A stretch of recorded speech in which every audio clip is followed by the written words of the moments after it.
Hello friends, అందరికీ నమస్కారం. ఎలా ఉన్నారండి? అందరూ బాగున్నారు అనుకుంటున్నాను. ఇంకా బాగుండాలని మనస్ఫూర్తిగా కోరుకుంటున్నాను. ఇక్కడ రౌండ్గా రాగి ముద్దల్లో ఉన్నాయి కదా, ఏంటి రాగి ముద్దలు ఎండబెడుతున్నానా అనుకుంటున్నారా? అక్కడే మీరు ప్యాడ్లో కాలేశారండి. ఇవి రాగి ముద్దలు కాదు, ఘనజీవామృతం అన్నమాట. గార్డెనర్స్కి చాలా ఉపయోగకరమైన ఫర్టిలైజర్ అన్నమాట. ఈ సమ్మర్ సీజన్లో ఘనజీవామృతాన్ని చేసి పెట్టుకుంటే మనం 6 months వరకు గార్డెన్కి వాడుకోవచ్చు అన్నమాట.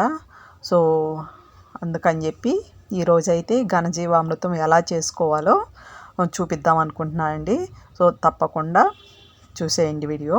ముందుగా దీనికోసం మనకి దేశీ ఆవు పేడ కావాలండి. ఈ దేశీ ఆవు పేడలో చాలా మైక్రోబ్స్ ఉంటాయన్నమాట. అందుకని చెప్పి దేశీ ఆవు పేడ కావాలి. ఫ్రెష్గా ఉంటే ఇంకా బెటర్ అండి. ఒకవేళ ఫ్రెష్గా ఉండే పేడ దొరకలేదంటే కనుక 3 days అయినా పర్లేదండి, వాడుకోవచ్చు. అందులో ఎలాంటి పులుపొడి అయినా వేసుకోవచ్చండి. మినప్పిండి, పెసలు, శనగలు, కంది, ఉలవలు ఇలాంటి 2 పప్పులు ఉండే ఏ పిండి అయినా వేసుకోవచ్చు అన్నమాట.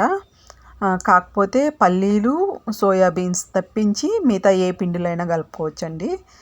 దాంతోపాటు బెల్లం కూడా అన్నమాట. బెల్లం ఆర్గానిక్ బెల్లం, నల్ల బెల్లం అయితే బాగుంటుందండి. నాకు ఆ టైంకి దొరకకుండా నేను మామూలుగా అరిసెలు చేసి బెల్లం తీసుకొచ్చి వాటర్లో కలిపాను అన్నమాట. ఇంకా పుట్టమట్టి కూడా అండి. పుట్టమట్టి అంటే మనకి రెడ్ సాయిల్ అన్నమాట. అంటే కుండీల్లో వాడిన మట్టి కాకుండా ఫ్రెష్ తీసుకుంటే బెటర్ అండి.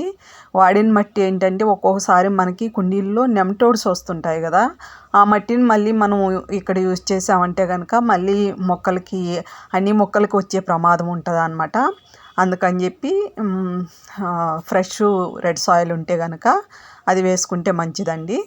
దాంతోపాటు ఆవు పంచితం కూడా అండి. కొంచెం ఆవు పంచితం, కొంచెం బెల్లం నీళ్ళు చల్లుకుంటూ బాగా మిక్స్ చేసుకోవాలన్నమాట. ఈ మిశ్రమాన్ని అంతా నేనైతే శనగపిండి వేశానండి.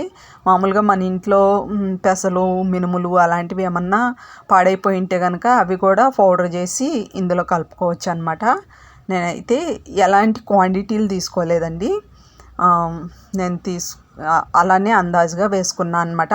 అసలు క్వాంటిటీలు కూడా అవసరం లేదులేండి, అలానే కూడా చేసుకోవచ్చు.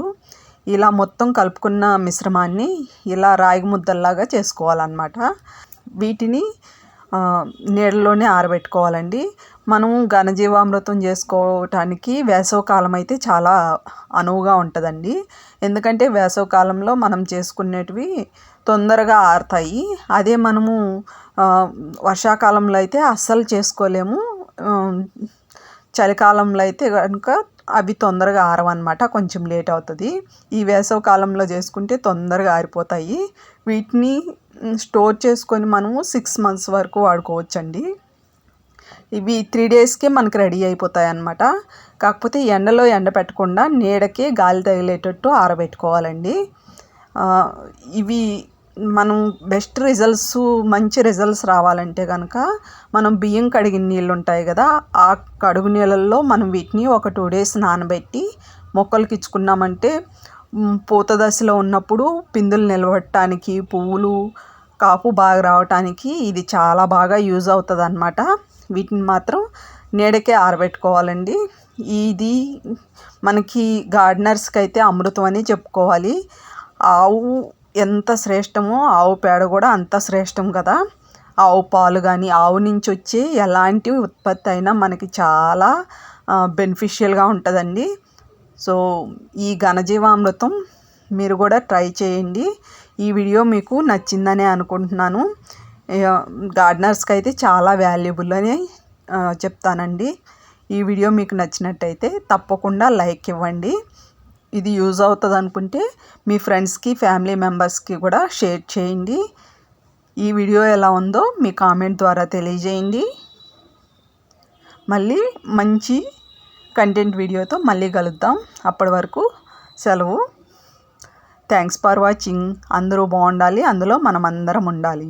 మన ఆహారాన్ని మనమే పండించుకుంటూ ఆరోగ్యంగా, ఆనందంగా ఉండాలని కోరుకుంటున్నానండి. తప్పకుండా గార్డెనింగ్ చేయండి. Wish you happy gardening.